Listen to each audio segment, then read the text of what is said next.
जय हिंद, जय भारत। एक बार फिर से स्वागत करता हूं मैं आप सभी लोगों का आपके अपने चैनल लोन हेल्प इंडिया में। और अगर आपके पास मल्टीपल लोन्स का भंडार है, अगर आप उससे पेमेंट नहीं कर पा रहे, आपकी फाइनेंशियल स्थिति अभी आपको पेमेंट करने के लिए अलाउ नहीं कर रही है, आपकी सैलरी से ज़्यादा आपकी ईएमआई हो चुकी है या फिर आप ईएमआई का अमाउंट किसी भी कारणवश नहीं भर सकते, तो इस वीडियो को अगर आप देख लेते हैं तो बैंक आपके साथ या फिर एनबीएफसी कंपनियां, ये जो लोन ऐप्स हैं, वो आपके साथ क्या कर सकती है, पूरी डिटेल्स आज के इस वीडियो में हम लोग डिस्कस कर लेंगे। तो वीडियो हो सकता है थोड़ी सी लंबी होगी, लेकिन वीडियो काफ़ी ज़्यादा इन्फॉर्मेशन वाली होने वाली है। और साथ साथ में इस वीडियो को देखने के बाद आपके मन के जितने भी डाउट्स हैं वो सभी के सभी क्लियर हो जाएंगे। पूरे 6 साल के एक्सपीरियंस के साथ मैं आपको बताऊंगा किन किन तरीके के लोगों को डाउट्स सबसे ज़्यादा मन में रहते हैं और क्या असल में वो सही है या फिर वो डाउट्स गलत हैं। सबसे पहले स्टार्ट करते हैं लोन डिफ़ॉल्ट से रिलेटेड। भले ही कुछ भी हो, लोन डिफ़ॉल्ट होने का सबसे पहले हम लोग यहाँ पे डिस्कस करेंगे सिर्फ और सिर्फ अनसिक्योर लोन के बारे में, जिसमें कि मेनली 3 टाइप्स के लोन के बारे में मैं आपको आज डिटेल बताने वाला हूँ। एक एक स्टेप काफ़ी ज़्यादा इंपॉर्टेंट हो, तो हर स्टेप को आप लोग फॉलो करते रहिएगा। सबसे पहले हम लोग बात करेंगे बैंक के पीएल के बारे में, बैंक का पर्सनल लोन। दूसरा हम लोग बात ये करते हैं ऐप या फिर एनबीएफसी के लोन के बारे में।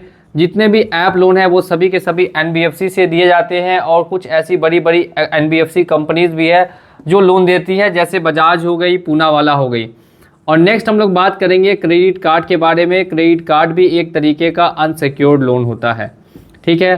तीनों में मेनली आपको क्या क्या डिफरेंस देखने के लिए मिलेगा वो भी मैं आपको अभी मेंशन कर देता हूँ। क्रेडिट कार्ड जो मिलता है इसमें आपका किसी तरीके का ईसीएस वगैरह ऑन नहीं होता है और ना ही कुछ भी बाउंस वगैरह होने के चांसेस रहते हैं। दूसरी बात करते हैं ऐप और एनबीएफसी की। इसमें से काफ़ी ऐप है जो ईसीएस एक्टिवेट करती है और काफ़ी ऐसी ऐप है जो आपको ईसीएस एक्टिवेट नहीं करती है। तो यहाँ पे हम लोग लिखेंगे नॉन ईसीएस, यहाँ पे भी नॉन ईसीएस है, यहाँ भी ईसीएस एक्टिवेट नहीं किया जाता। अब अगर हम लोग बात करते हैं बैंक के पीएल के बारे में, तो बैंक के पीएल में आपको ईसीएस हमेशा एक्टिवेट किया होगा और आपको काफ़ी बार चेक भी दिया रहेगा। काफ़ी बार आपको बैंक के पर्सनल लोन में चेक भी बैंक वाले रखते हैं गारंटी के तौर पे। मेनली यही तीनों चीज़ें हैं जो आपको जानना काफ़ी इंपॉर्टेंट है। इसी के ऊपर सारी चीज़ें डिपेंड करती है कि क्या वो एनबीएफसी या फिर क्या वो बैंक कोई एक्शन आपके ऊपर ले सकती है या फिर नहीं ले सकती है। अगर स्टार्ट करते हैं तो हम लोग सबसे पहले स्टार्टिंग से स्टार्ट करते हैं लोन के डिफ़ॉल्ट होने से। जी हाँ दोस्तों, यहाँ पे बात करने वाले हैं लोन के डिफ़ॉल्ट होने से। जैसे ही आपका लोन डिफ़ॉल्ट होता है, फर्स्ट मंथ में आपका रहेगा स्पेशल मेंशन अकाउंट ज़ीरो में रहता है। ये आपका सिर्फ और सिर्फ फर्स्ट मंथ की बात कर रहा हूँ, यानी कि जब आपकी फर्स्ट ईएमआई डिफ़ॉल्ट हो जाती है, फर्स्ट ईएमआई से लेके पूरे महीने तक में आपका जो लोन अकाउंट होगा वो स्पेशल मेंशन अकाउंट ज़ीरो होगा। SMA ज़ीरो इसको कहा जाता है। और ऐसे में जो रिकवरी प्रोसेस होती है इसमें ज़्यादातर सिर्फ और सिर्फ कॉल्स ही आती है। ऐसे में क्या होगी, ज़्यादातर आपको सिर्फ और सिर्फ कॉल्स आती है और कुछ एनबीएफसी और बैंक विजिट्स भी करती है। ध्यान देने वाली बात है, यहाँ पे सिर्फ और सिर्फ कुछ की बात कर रहा हूँ, कुछ ही एनबीएफसी वगैरह है जो विजिट्स करती है, लेकिन ज़्यादातर यहाँ पे आपको कॉल्स देखने के लिए मिलेंगे। जब आपका सेकेंड मंथ स्टार्ट होता है तो हम इसे बोलते हैं स्पेशल मेंशन अकाउंट 1 और ये होता है सेकेंड मंथ में, जब यानी आपकी दूसरी ईएमआई लगातार बाउंस कर गई। अगर आपने 2 ईएमआई लगातार बाउंस कर गई तो ऐसे में क्या होंगे, कॉल्स के साथ साथ विजिट्स के भी चांसेस बढ़ जाते हैं। सेकेंड मंथ में विजिट्स के भी चांसेस बढ़ जाते हैं। कॉल के साथ साथ कंपनी और या बैंक विजिट्स के लिए अपॉइंट कर देती है। ज़्यादातर ऐसा होता है बैंक के पर्सनल लोन में और क्रेडिट कार्ड्स के, और जो बड़ी बड़ी एनबीएफसीज है इन सभी में आपको अपॉइंट कर देते हैं कि अब विजिट्स के लिए लोगों को इनके घर पे भेजो।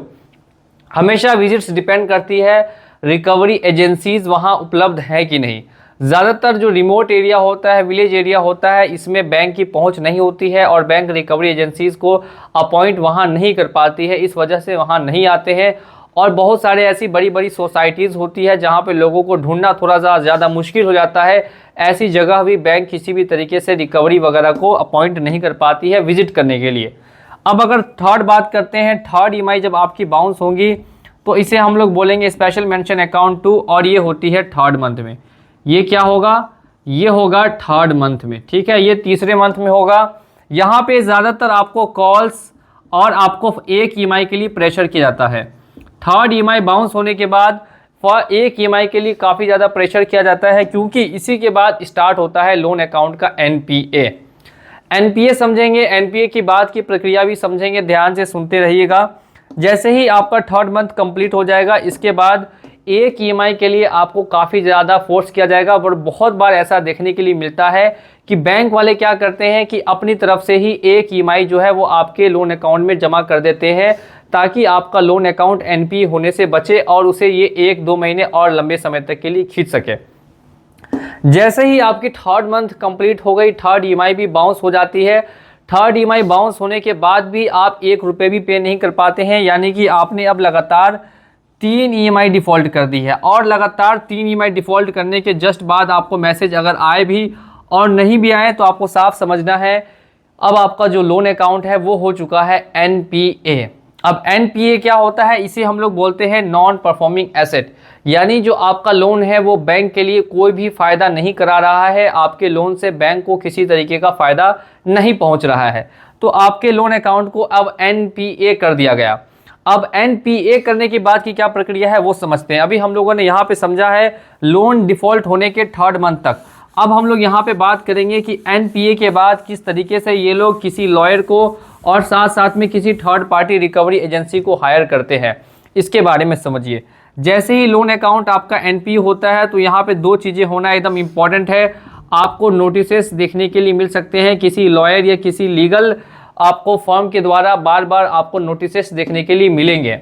अब इसके अलावा बात करते हैं, इसके अलावा ये लोग क्या करते हैं, यहाँ पे ज़्यादातर बैंक वाले और एनबीएफसी और क्रेडिट कार्ड वाले थर्ड पार्टी को रिकवरी के लिए दे देते हैं। कंसल्टेंसीज होती है बहुत सारी, यहाँ पे बहुत सारी कंसल्टेंसीज होती है जिनको आपके डिटेल्स मेंशन की जाती है, जिनको आपको डिटेल्स भेज दी जाती है। अब ये थर्ड पार्टी वाले आपके कॉन्टैक्ट्स वगैरह को निकाल के कॉल करते हैं, आपके रेफरेंस वगैरह को नंबर कॉल लगाते हैं, और अगर आपको भी कॉल करते हैं तो यहाँ पे जो इनका बिहेवियर होगा वो आपको बहुत ज़्यादा एब्यूजिव देखने के लिए मिलेगा। एब्यूजिव का मतलब है कि बहुत ज़्यादा गाली गलौज देखने के लिए मिल सकती है, जाति सूचक शब्द का प्रयोग हो सकता है, और आपके फैमिली को लेके बहुत सारी बातें वहाँ देखने के लिए मिलेंगी। ये कब होगा, ये आपको होता है जब आपका 3 मंथ्स के आफ्टर जब लोन अकाउंट एनपीए हो गया, तो थर्ड पार्टी वालों को इसी चीज़ की ट्रेनिंग दी जाती है कि आप किस तरीके से लोगों का मोरल डाउन कर सकते हैं, उनको किस तरीके से आप स्ट्रेस में ला सकते हैं। अब यहाँ पे इसके बाद ये सारी चीज़ें होना आपको स्टार्ट हो जाएंगी, एब्यूजिव बिहेवियर हो जाएगा, कॉन्टैक्ट्स पे भी कॉल जा सकते हैं। ये सब कब होता है, ये सब होता है लोन अकाउंट के बाद, एनपीए होने के बाद। अब इसके अलावा मैंने जैसा आपको बताया कि यहाँ पे अलग अलग तरीके के आपको नोटिस आ सकते हैं। लोन डिमांड नोटिस, सबसे पहला नोटिस जो आपको आएगा वो होता है लोन डिमांड नोटिस। उसके बाद जो दूसरा नोटिस आता है उसे हम लोग बोलते हैं लोन रिकॉल नोटिस। उसके बाद जो तीसरा आता है उसे हम लोग बोलते हैं आर्बिट्रेशन का नोटिस। ठीक है, एक एक करके मैं आपको प्रक्रिया बता रहा हूँ। ऐसी वीडियो आपको दोबारा यूट्यूब पे कहीं भी देखने के लिए नहीं मिलेगी। पूरी डिटेल में कोई भी ये वीडियो देख रहा है तो पूरी डिटेल में उसको बैंक का लोन का रिकवरी का प्रोसेस समझ में आ जाएगा। तो देख सकते हैं यहाँ पे loan demand notice, loan recall notice, arbitration का नोटिस, और इसके अलावा ये लोग कभी कभी सेक्शन 25 या फिर 316, 318 का नोटिस भी भेजते हैं। यहाँ पे ये सारी जो नोटिसेस आते हैं ये आपको आते हैं लीगल फर्म के द्वारा या फिर किसी भी एडवोकेट के द्वारा। ये बैंक, पीएल, एप्लीकेशन और सीसी, इन तीनों के बारे में मैं बात कर रहा हूँ। इन तीनों में ऐसे नोटिसेस 110% है कि आपको देखने के लिए मिलेंगे। और साथ में एनपी होने के जस्ट बाद आपको एब्यूजिव कॉल्स आएंगी, कॉन्टैक्ट्स पे कॉल जा सकती है, और आपको थर्ड पार्टी वाले ज़्यादातर कोशिश करेंगे आपकी मोरल वैल्यूज़ को डाउन करने के लिए, आपको ऐसा फील कराने के लिए कि जैसे आपने चोरी की है, आपने डाका डाला है और आपने बैंक का लोन डिफ़ॉल्ट करके बहुत बड़ी गलती कर दी है। इस तरीके की जो टेक्निक्स है, ये टैक्टिक्स है, ये हर बैंक अपनाती है अपने लोन को रिकवर में। अब जैसे ही यहाँ पे आपको ये डेज़ ख़त्म होते हैं एनपीए होने के बाद भी, जब ये सारी प्रक्रिया ख़त्म हो जाती है तो इसके बाद की जो प्रक्रिया स्टार्ट होती है। अब आपके लोन अकाउंट को हो चुके हैं 6 to 7 मंथ्स। क्या हो चुका है, लोन अकाउंट को हो चुका है 6 to 7 मंथ, यानी कि 6 से 7 महीने। अगर हम लोग ज़्यादा से ज़्यादा ले लेते हैं तो 8 महीने, ज़्यादा से ज़्यादा हम लोग ले लें तो 8 महीने। 8 महीने के बाद यहाँ पे आपके लोन अकाउंट को लिख दिया जाता है राइट ऑफ। अब आपके लोन अकाउंट को कर दिया बैंक ने राइट ऑफ। बैंक ने राइट ऑफ करने का मतलब ये नहीं कि बैंक ने आपके लोन को माफ़ कर दिया। अब बैंक क्या करती है कि जो अपने अकाउंट्स उनको बनाने रहते हैं, तो जो नए नए डिफ़ॉल्टर्स हैं उनके रिकवरी में ज़्यादातर अपना पावर लगाती है, और जो इनके पुराने डिफ़ॉल्टर्स होते हैं उनको एक कैटेगरी में डाल देती है। उस कैटेगरी को बोलते हैं राइट ऑफ कैटेगरी। यहाँ पे ज़्यादातर मेंशन आपको सेटलमेंट के लिए ही किया जाता है। बार बार आपको कहा जाता है कि सेटलमेंट कर लेने के लिए एनपीए के बाद भी आप सेटलमेंट कर सकते हैं। एक पॉइंट मुझसे वहाँ छूट गया, एनपीए के बाद भी आपको सेटलमेंट के लिए अप्रोच किया जा सकता है, लेकिन उसमें जो आपको सेटलमेंट का परसेंटेज होता है वो काफ़ी ज़्यादा हाई रहता है। 40%, 30%, 20% तक नहीं आ पाता, 20 तक नहीं आता है, ज़्यादातर 40%, 30% ही मिलेगा। लेकिन जब आपका 7 से 8 महीने हो जाएंगे कंप्लीट, आपके लोन अकाउंट को जब राइट ऑफ कर दिया जाएगा, इसके बाद जो आपको सेटलमेंट का परसेंटेज मिलता है ये लगभग एवरेज में 20% रहेगा। हर बैंक का अलग अलग होता है। आईसीआईसीआई बैंक का 35% तक है, कोटक महिंद्रा बैंक का 33-32% तक है, और बहुत सारी बैंक्स है जो इनसे भी कम में करती है। अगर बैंक पीएल की बात करें तो बैंक के पीएल का जो आपको एवरेज जाएगा वो 25% का जाएगा। अगर ऐप और एनबीएफसी की बात करें तो इसका आपको 30% तक हाईएस्ट जा सकता है, और अगर क्रेडिट कार्ड की बात करें तो ये ज़्यादातर 10 से 20% तक रहता है। ध्यान से देखिएगा, क्रेडिट कार्ड का 10 से 20% रहेगा, ऐप एनबीएफसी का मैक्सिमम 30% जा सकता है, और बैंक पीएल का 25% तक रहेगा। ये कब की बात कर रहा हूँ, ये मैं राइट ऑफ की बात कर रहा हूँ। तो अगर आपको अपने लोन को सेटलमेंट कराना है तो आपको अब समझ आ गया होगा कि सबसे जो बेस्ट समय होता है लोन को सेटलमेंट कराने का वो राइट ऑफ के बाद होता है। राइट ऑफ के बाद आपको अच्छे ऑफर्स बैंक की तरफ से भी मिलते हैं। आप अपनी तरफ से भी बैंक को अप्रोच करके अच्छे ऑफर्स लेके और अच्छे ऑफर्स में लोन को सेटलमेंट करा सकते हैं। इतनी प्रक्रिया जब आप लोग कंप्लीट कर लेते हैं, इतनी प्रक्रिया करने के बाद सेटलमेंट आप बहुत सारे लोग क्या करेंगे, इसी बीच में अब इसे सेटलमेंट करा लेंगे। लेकिन अभी भी 20% लोग हम लोग मान लेते हैं ऐसे हैं जिन्होंने कोई सेटलमेंट भी नहीं कराया है। नो सेटलमेंट, इन्होंने कोई सेटलमेंट भी नहीं कराया। तो अब इसके बाद क्या होगा, किसी तरीके का सेटलमेंट भी नहीं किया गया। तो अब यहाँ पे समझने वाली बात यह है कि देखिए, बैंक ने आपका ईसीएस अगर एक्टिवेट किया है तो आपको सेक्शन 25 का नोटिस आ सकता है। अगर बैंक ने आपसे चेक लिया है तो 138 का नोटिस आ सकता है। और ये ज़्यादातर राइट ऑफ होने के बाद ही बैंक वाले ऐसा करते हैं। लगभग कोई बैंक आपको 2-2 साल 3-3 साल तक कोई एक्शन नहीं लेती है, क्योंकि उनका अमाउंट आपने कम डिफ़ॉल्ट किया होता है। 2 चीज़ों पे डिपेंड करता है कि एक्शन होगा कि नहीं। सबसे पहला चीज़ ये डिपेंड करता है कि आपने उनका कितना अमाउंट डिफ़ॉल्ट किया है, और दूसरी चीज़ इस पर डिपेंड करती है कि आपने उनका कितना पैसा लिया था, उसमें से कितना पैसा आपने उन्हें वापस भरा है। इन दोनों चीज़ों पे, इन दोनों फैक्टर्स पे डिपेंड करता है कि बैंक्स आपके ऊपर एक्शन लेगी या नहीं लेगी। अगर ईसीएस लगा है तो सेक्शन 25 का नोटिस आ सकता है। अगर चेक बाउंस है, अगर चेक दिया है तो सेक्शन 138 का नोटिस आएगा। ये कोर्ट से समन आता है। ये क्या आता है, ये कोर्ट से समन आता है। जो लोग सेटलमेंट नहीं करते हैं उनकी बात मैं बता रहा हूँ। नेक्स्ट बढ़ते हैं ऐप लोन। ऐप लोन में कुछ एक ही लोन ऐप्स ऐसी हैं जो आपको केस करती है, जिसमें कि सबसे पहले रिंग किश्त आ जाती है। उसके अलावा लैंडिंग प्लेट है, चिन्मय फाइनेंस है, क्रेडिट प्लस है। 3-4 कंपनियां ऐसी हैं जो आपको केस करती हुई दिखाई देती है एप्लीकेशंस में। बाकी एप्लीकेशंस की तरफ से कोई एक्शन यहाँ पे नहीं लिया जाता है। भले ही आपने उसका ईसीएस ही एक्टिवेट क्यों ना किया हो, फिर भी किसी तरीके का एक्शन नहीं होगा। अब बात करते हैं जो बड़ी बड़ी एनबीएफसीज होती है, जैसे कि आपको पिरामल फाइनेंस हो गया, एल&टी हो गई, और भी बहुत सारी बड़ी बड़ी एनबीएफसीज हैं। इनमें से कुछ एक एनबीएफसीज हैं जो आपके ऊपर केस फाइल कर देती है, जिसमें सबसे बड़ा नाम आता है पूनावाला का। पूनावाला का आपको सबसे ज़्यादा देखने के लिए मिलता है। इसके बाद जो दूसरे नंबर पे है वो है टाटा कैपिटल। टाटा कैपिटल, इस तरीके की बहुत सारी ऐसी आपको बड़ी बड़ी एनबीएफसीज हैं जो केस फाइल कर देंगी, जब अगर आप इनका राइट ऑफ होने के बाद भी बिल्कुल सेटलमेंट नहीं करते हैं और पूरी तरीके से लोन को इग्नोर कर देते हैं। ये भी डिपेंड करता है कि आपने कितने अमाउंट का डिफ़ॉल्ट किया है और कितना अमाउंट आपने इसमें से जमा किया था।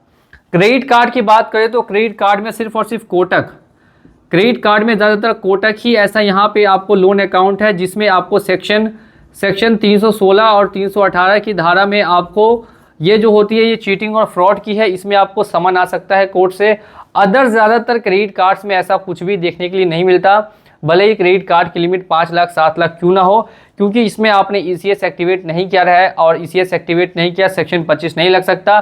ज़्यादा से ज़्यादा सेक्शन 316 318 वो भी कोटक के द्वारा आ सकता है। कोटक के अलावा कोई और क्रेडिट कार्ड फिलहाल में ज़्यादातर एक्शन नहीं लेते हुए दिखाई दिए। ये हम लोगों ने बात कर लिया बैंक पीएल के बारे में, ऐप एनबीएफसी के बारे में और सीसी यानी कि क्रेडिट कार्ड के बारे में। अब अगर जिनका लोन सेटलमेंट हुआ है, अब जिनका लोन सेटलमेंट हुआ है उसके सिविल पे क्या इम्पैक्ट होंगे, ये भी समझना काफ़ी इंपॉर्टेंट है।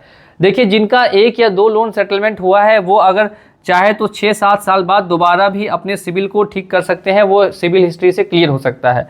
लेकिन जिनका बहुत ज़्यादा लोन सेटलमेंट हो चुका है, जिनका 12-15 लोन सेटलमेंट हो गया, उनके लिए अभी कुछ कह पाना मुश्किल है। उनका सिविल बाद में चल के क्लियर हो भी सकता है और नहीं भी हो सकता है। तो आपकी क्या स्थिति है, आपका कितना लोन है, इसमें से आपने कितना कितना डिफ़ॉल्ट किया है और इसमें से क्या आपको करना चाहिए। क्या आपको पहले छोटे लोन्स को क्लोज़ करना चाहिए या फिर आपको पहले बड़े लोन्स को क्लोज़ ये करना चाहिए, या आपकी सेटलमेंट की स्ट्रेटजी क्या होगी, या फिर आपकी सेटलमेंट की स्ट्रेटजी क्या होगी। इन सभी के बारे में अगर आपको डिटेल में इंफॉर्मेशन चाहिए तो आप हमसे ऊपर दिए गए व्हाट्सएप नंबर पे बुकिंग कर सकते हैं कॉल, जिसका चार्ज बस इतना सा आपको देना पड़ेगा और आप आराम से बात कर सकते हैं। या आपको किसी तरीके का लीगल इलीगल नोटिस आता है, कुछ भी अगर आपको करनी है तो सिर्फ इतने सिंपलिंग चार्ज में आप हमसे बात कर सकते हैं, हमसे जुड़ सकते हैं।